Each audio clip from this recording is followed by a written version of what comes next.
tous, hello, c'est Audrey Mac et aujourd'hui, dans la vitamine du cœur, nous allons prendre notre vitamine R. Et vous vous dites, qu'est-ce que c'est? J'en ai jamais entendu parler. C'est la vitamine du repos. Vous savez, la Bible nous dit dans Hébreux 4 qu'il y a un repos qui est réservé pour le peuple de Dieu. Même Jésus, vous vous rappelez, lui-même, il a dit que son joug, il était facile et que son fardeau était léger. Nous ne sommes jamais appelés à travailler pour Dieu, à vivre pour Dieu dans les efforts, dans essayer aussi fort que possible. Non, ça, ce n'est pas la vie dans laquelle nous sommes appelés. Nous sommes appelés à vivre dans le repos. C'est intéressant, même dans la Bible, nous dit dans Hébreux 4, il dit qu'on doit s'efforcer de rentrer dans ce repos. Et vous dites, mais comment je rentre dans ce repos? La Bible nous dit, nous devons nous-mêmes nous reposer de nos propres efforts.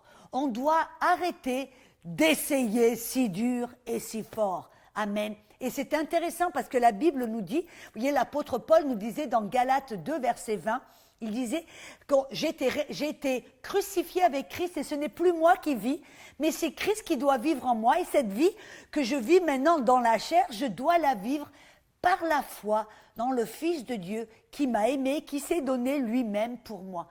Vous avez remarqué quelque chose, d'abord, tout premièrement, cette vie que nous vivons, ce n'est plus nous qui devons vivre cette vie, vivre pour Dieu, travailler pour Dieu, par nos propres efforts. Non, nous devons arriver à cet endroit où ce n'est plus nous qui vivons et qui travaillons, mais c'est Dieu qui vit en nous et qui travaille au travers de nous. Et comment cela se fait?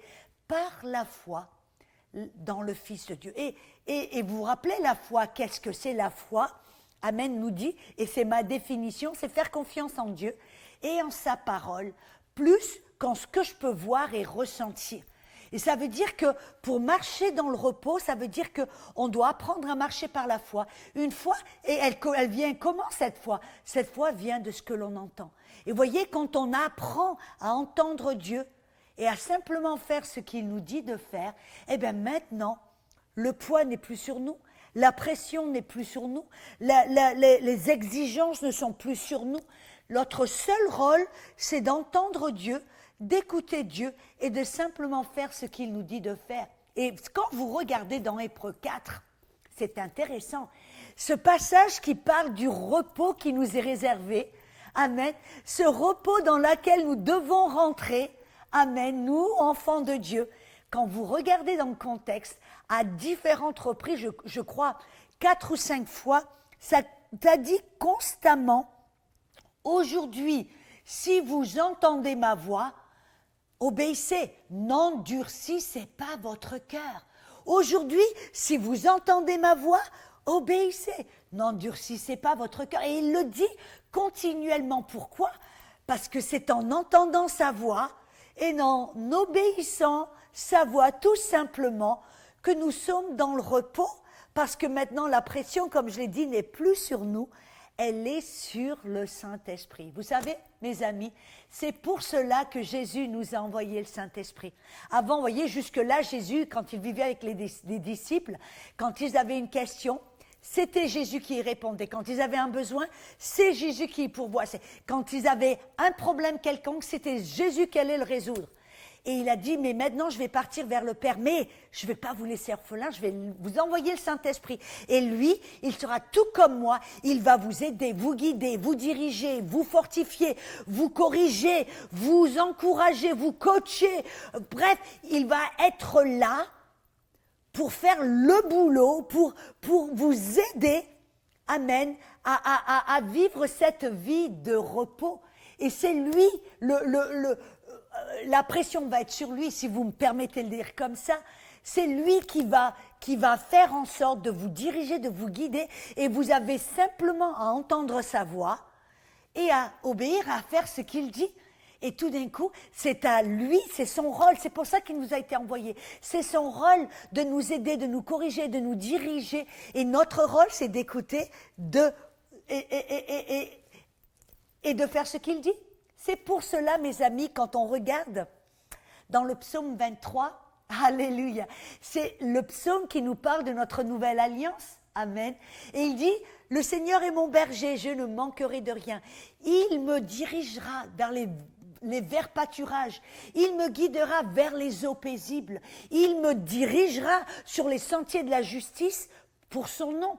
Vous avez remarqué cette nouvelle alliance qui est une alliance de repos, c'est-à-dire que c'est Dieu qui est notre berger. Amen.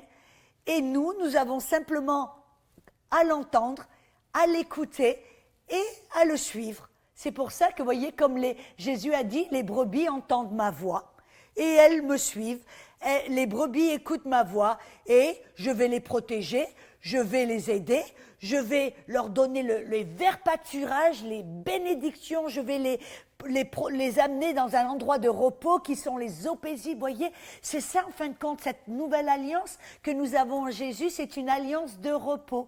Et ce repos, vous et moi, vous allez y rentrer quand vous arrêtez d'essayer si dur, d'essayer par vos propres efforts et vos propres moyens, d'essayer de savoir quoi faire, comment le faire, où le faire, avec qui le faire. Non, on arrête, on se relâche et on dit oh, « Seigneur, merci que toi tu me diriges, toi tu m'aides, toi tu me montres quoi faire, où le faire et quand le faire.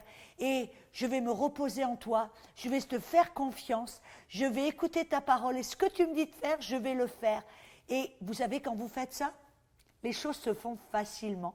Les choses se font vraiment avec aisance. Et il y a du repos, il y a de la force, il y a de la vie quand on vit de cette manière. Vous savez, je me rappelle, il n'y a pas très longtemps, j'ai fait une conférence et j'avais voyagé énormément. Je crois que j'étais en quelques semaines dans 3 continents différents. Et alors, j'étais super fatiguée avec tous les voyages et tout ça. Et j'étais à cette conférence, je me rappelle, je suis arrivée, puis j'étais fatiguée, lassée, fatiguée, puis je me disais, oh là là, je ne sais pas comment je vais faire, je suis KO presque. Hein. J'arrivais même pas à ouvrir les yeux, j'étais là fatiguée. Et puis il y avait là l'équipe de louange, c'était un jeune couple, et puis ils m'ont dit, mais combien de temps tu veux qu'on fasse la louange? Et puis je leur ai dit, écoutez, je dis, faites la louange, allez-y, et quand je suis prête, hop, j'enchaînerai automatiquement. Et puis alors là, ils ont commencé la louange. Et il y avait tellement la présence de Dieu. Il y avait tellement le Saint-Esprit était là. Et cette louange était tellement bonne que j'ai complètement perdu le temps. J'ai complètement la notion du temps. Tout d'un coup, je regarde ma montre. Waouh, c'était 1 heure. 1 heure était passée. Et puis, je regarde la jeune fille qui était derrière le piano. Et puis, je la regarde en me disant, et elle me dit, oui, on est prêt quand tu es prêt. Tu es prête.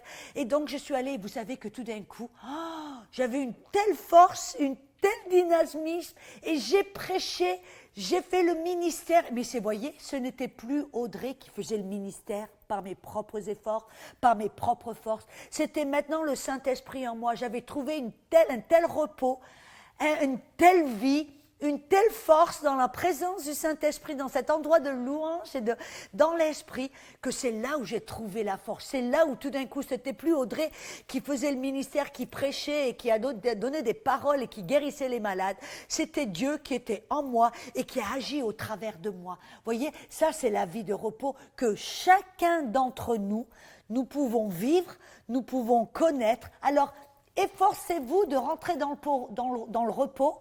Arrêtez d'essayer si dur et si fort. Arrêtez de le faire par vos propres efforts. Passez du temps avec le Seigneur, dans la louange, parlez-lui, écoutez-le, laissez-vous guider par le Saint-Esprit, car c'est lui qui a la responsabilité de vous guider. Laissez-vous guider comme un petit agneau, écoutez le berger et suivez le berger. Et vous allez voir que ça va être facile. Il va vous diriger vers les eaux paisibles, les verts pâturages, alléluia, et dans les sentiers de la justice. Alors, prenez votre vitamine R et reposez-vous en Jésus.